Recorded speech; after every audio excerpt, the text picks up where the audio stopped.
In this episode of Quakers Today, we ask, what might happen to our faith if we start living from we? We explore the Aymara concept of Jiwasa, the communal we, with Rubén, Hilari, Quispe, grapple with the hard history of Quaker Indian boarding schools with Rachel Overstreet, learn about liberation theology with Renzo, Carranza, and hear about music, films, literature, and even a game, all made by Indigenous people. It's going to be a packed episode. I am Sweet Miche, and you just heard a new voice. This month, we have a special co-host, Yáñez. Hi, I'm excited to be here.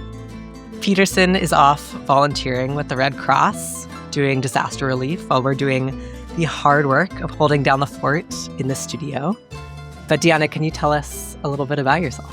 I am a member of the Central Philadelphia Friends Meeting, and I spend a lot of my time in Mexico City. So if you hear any loud trucks or anybody selling avocados outside, it's the ambient noise of Mexico City. And I'm an investment manager for work. I'm a money coach. And I also am an avid salsa dancer. So those are a little bit of aspects of me. Tell us like a little sneak peek of what next season on Quakers Today will be. Yeah, I'm really excited about that. So as an investment manager, as a Quaker, as a money coach, I've always wondered, what is different about Quakers and money? I'm excited to be co-facilitating with Quakers Today, what is visionary finance through a Quaker lens? And we're going to be talking about impact investing, reparations, questioning consumerism. It'll be a fun season. This is Season 5, Episode 5 of the Quakers Today podcast, a project of Friends Publishing Corporation. This season of Quakers Today is sponsored by the American Friends Service Committee and Friends Fiduciary. So, Deanna, do you want to introduce what we'll be hearing in today's episode? Yeah. Before we begin, we want to invite you to listen differently today. In this episode, we'll be hearing about a concept called Jiwasa. It's a way of understanding we that exists in Aymara language, but does not have an equivalent in English or Spanish.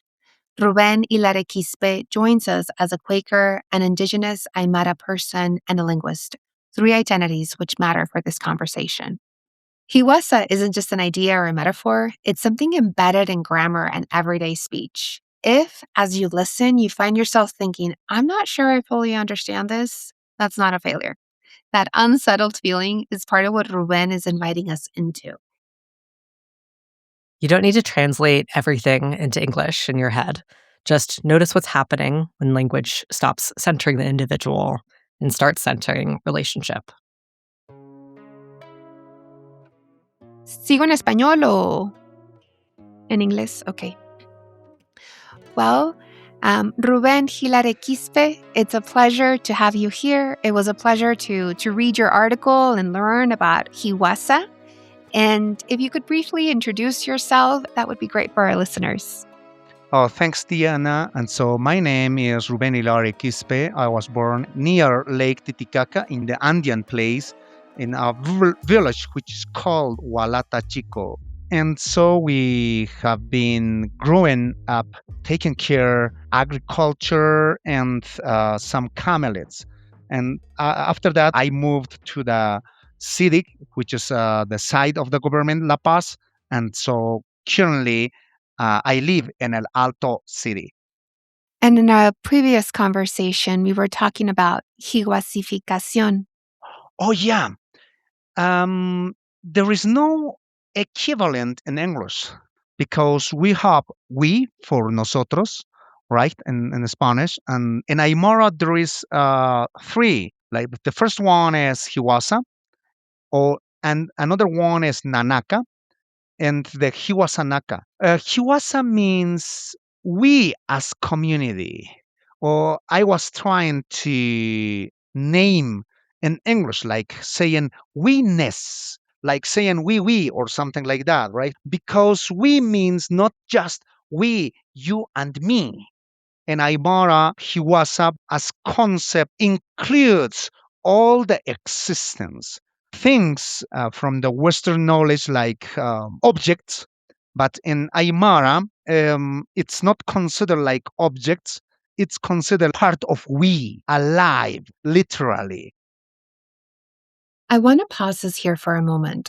Rubén just said something important that is really difficult to explain. And I want to say that as someone who speaks Spanish and English, this concept feels foreign to me too.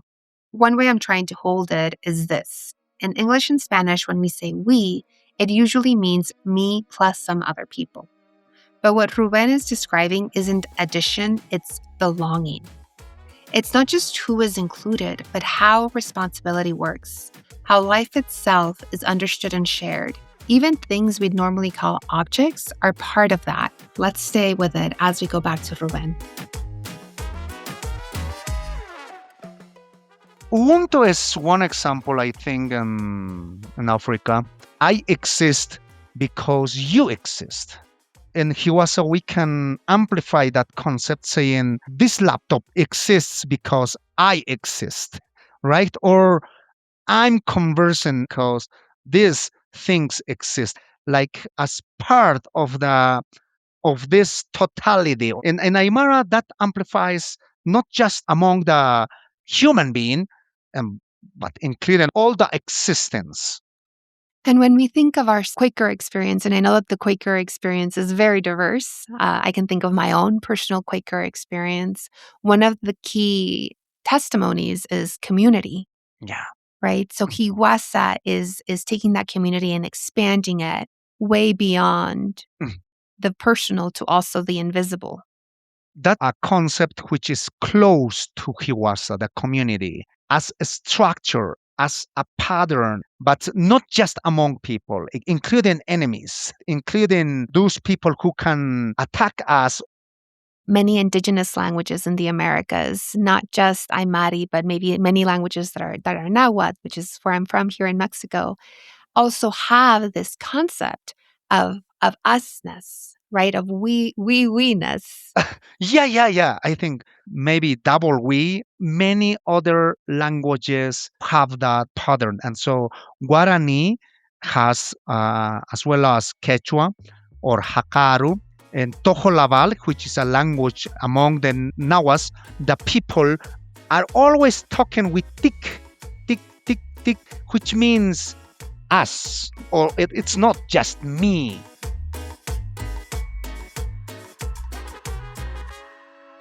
In his article, Rubén reminds us that if we want to change how we live, we may first need to change how we speak. A language shaped by Jiwasa doesn't begin with I, but with we. Through Jiwasa, we're invited to remember that human beings are not only capable of harm, but also communal by nature. You can read Rubén Hilari Quispe's full article, Jiwasa, the Communal We, Recovering a Lost Foundation of Aymara Culture, in the January issue of Friends Journal or online at friendsjournal.org. And if you'd like to hear more from Rubén, there's an extended interview in Spanish with English subtitles available on the Friends Journal YouTube page. We encourage you to spend time with his words and notice how language shapes how we imagine community, faith, and responsibility. If Jiwasa means that my existence is tied to you, then my liberation is tied to yours too. Liberation theology, which comes from radical Catholics in Latin America, insists that faith must address the structural sins of inequality. Renzo Carranza is a friend who explores how the Quaker idea of the inner light might be an avenue into that collective we, a call to collective liberation. My name is Renzo Carranza. I was born in Guatemala. My yearly meeting is Western Yearly Meeting. Liberation theology is a movement, a theological, philosophical, and pastoral movement that started in 1960s in Latin America. This movement was born in the context of Cold War. What these theologians were looking for was an reinterpretation of the Gospels from the perspective of the poor, oppressed, and marginalized. And Quakers, with the concept of inner light and their theology, they're going to say it, every human being has something of God in them. I would say that the combination of these three theologies can create a theology that is based not only in abstract ideas, but a theology that takes actions in society. And this is what God wants from us, to transform the society by the power of the Spirit. The Gospel of Luke is to liberation theology what the Gospel of John is for Quakers. When you read in the Sermon of the Mountain, blessed are those who have pure hearts. Blessed are the peacemakers, because they will become the children of God. When you read these categories of citizens that Jesus is talking about in the kingdom of God, you realize that you cannot build an empire with this kind of people, at least not an empire inclined to wars, that is inclined to violence. Quakers experienced a very similar situation in the 17th century. They're going to say the kingdom of God is here and now. That was an excerpt from the Quaker Speak video entitled Transforming the Spirit, Liberation Theology in the Inner Light. A big thank you to Layla Cuttrell for filming and editing these videos. You can watch them on YouTube or quakerspeak.com. Renzo reminds us that the light is a call to transform society. But if we're using that Jiwasa lens, it means that we don't just inherit the beautiful parts of our community's history, we also belong to the parts that cause us pain. Exactly. When we talk about Quaker Indian boarding schools, the instinct is often for the I to pull away, to say, I wasn't there, I didn't do that. But Rachel Overstreet suggests that the way forward isn't through individual guilt, but through collective relationship. She shares how shifting our focus from our own discomfort to the actual stories of our Indigenous neighbors can turn a shameful history into a foundation for active communal healing.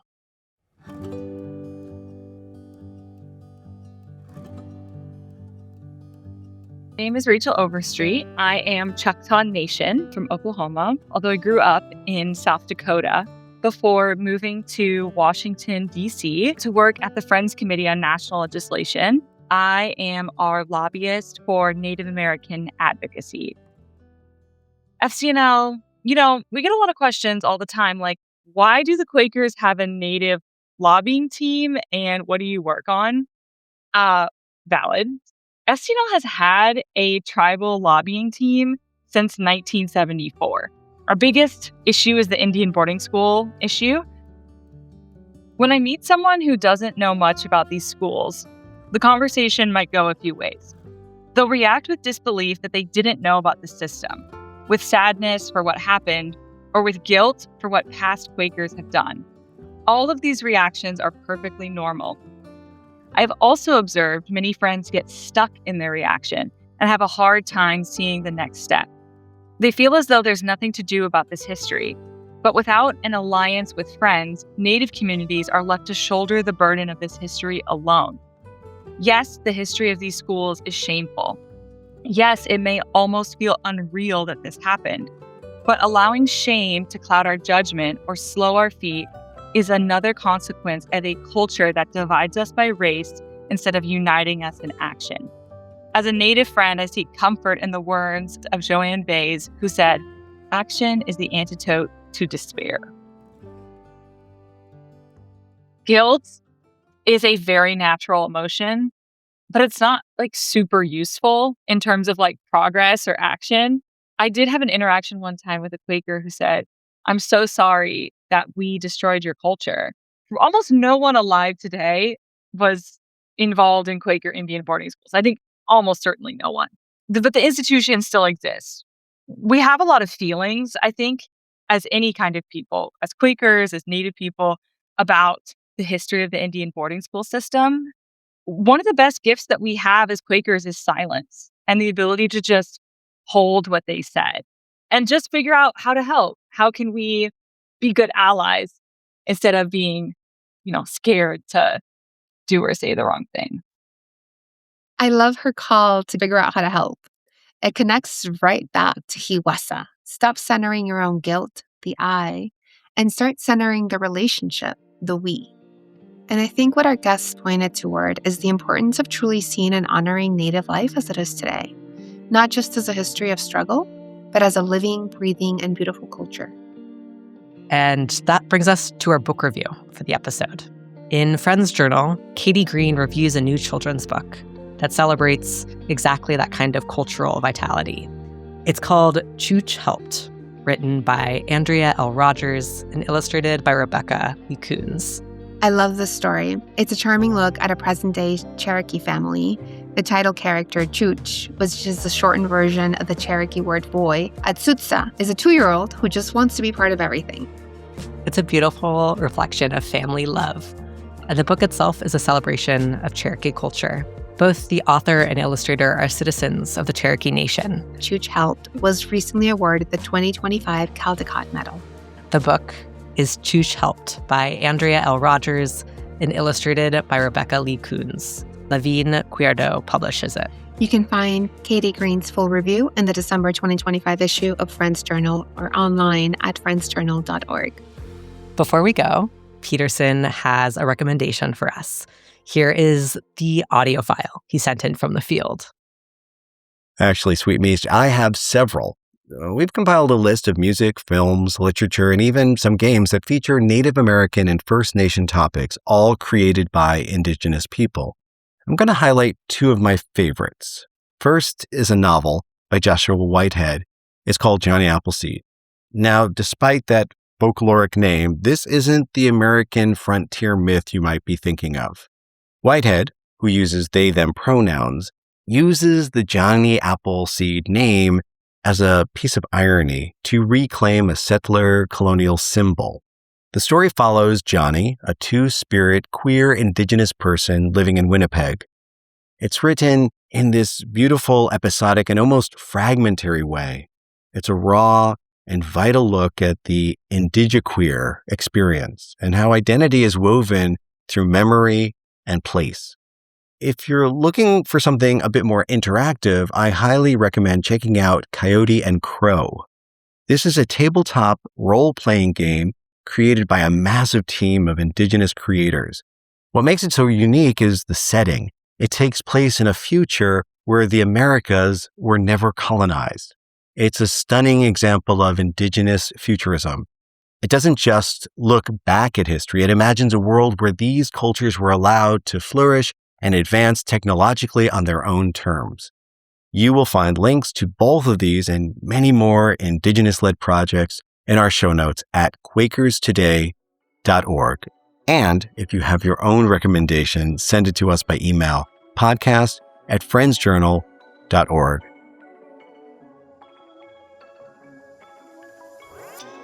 Quakers Today is written and produced by me, Liana Yáñez. And me, Sweet Miche. And though Peterson was out saving lives, he still helped write and produce everything you heard today. Thank you for everything, Peterson. Music on today's show comes from Epidemic Sound. Season 5 of Quakers Today is sponsored by Friends Fiduciary. Friends Fiduciary unites Quakers' values with expert investing. They serve more than 460 organizations with ethical portfolios, shareholder advocacy, and a deep commitment to justice and sustainability. Through $20 million in planned giving and $1 million in annual support to 70 organizations, they empower donors to drive social good.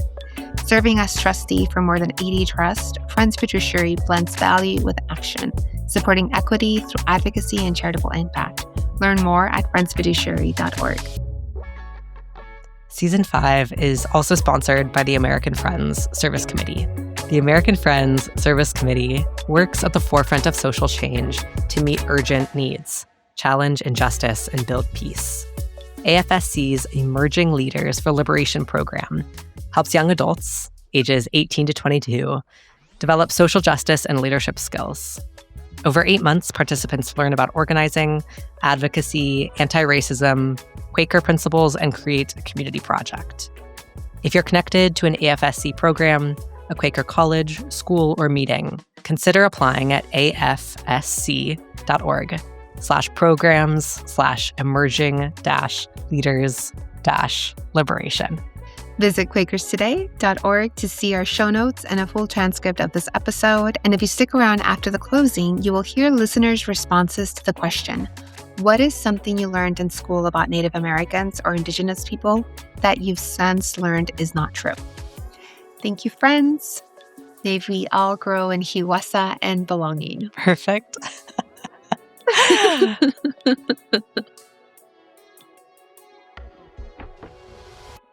In a moment, you will hear listener responses about what they might have learned in school about Indigenous people that they now know is not true. But first, let me share with you next month's question. A central part of Quakerism is our commitment to peace, but that doesn't mean we should avoid conflict. In fact, it means we have a specific responsibility to it. What is a small practice that brings you a measure of peace or stability in the midst of conflict and turmoil? Here's the question again. What is a small practice that brings you a measure of peace or stability in the midst of conflict and turmoil? Leave a voice memo with your name and the town where you live. The number to call is 317-Quakers. You can also send an email to podcast@friendsjournal.org. We'll have these contact details in our show notes over at quakerstoday.org. Now we hear the answer to the question, what is something you've learned in school about Native Americans or Indigenous peoples that you've since learned is not true? Ashley wrote, I was taught that the U.S. was an untouched wilderness. I've since learned that this land was full of complex civilizations, trade routes, and farming. The land was far from empty, is being actively cared for by millions of people. And V wrote, I'm from Colombia. In school, we were taught Native communities were a monolith.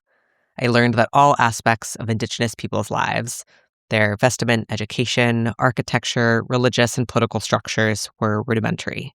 I learned that scarcity in their past and present lives were a result of their lack of sophistication and not a legacy of colonization. It's kind of funny to get this question as I am literally watching the Avatar movies, which have such a strange relationship to like American ideas of Indigenous history. I think the thing that I didn't know about Indigenous people that I was wrong about was I just thought the Navajo were everywhere when I was a kid. It was like just the Navajo were all over the place. And they were actually just one of many tribes in a small, like, geographically distinct region of the United States.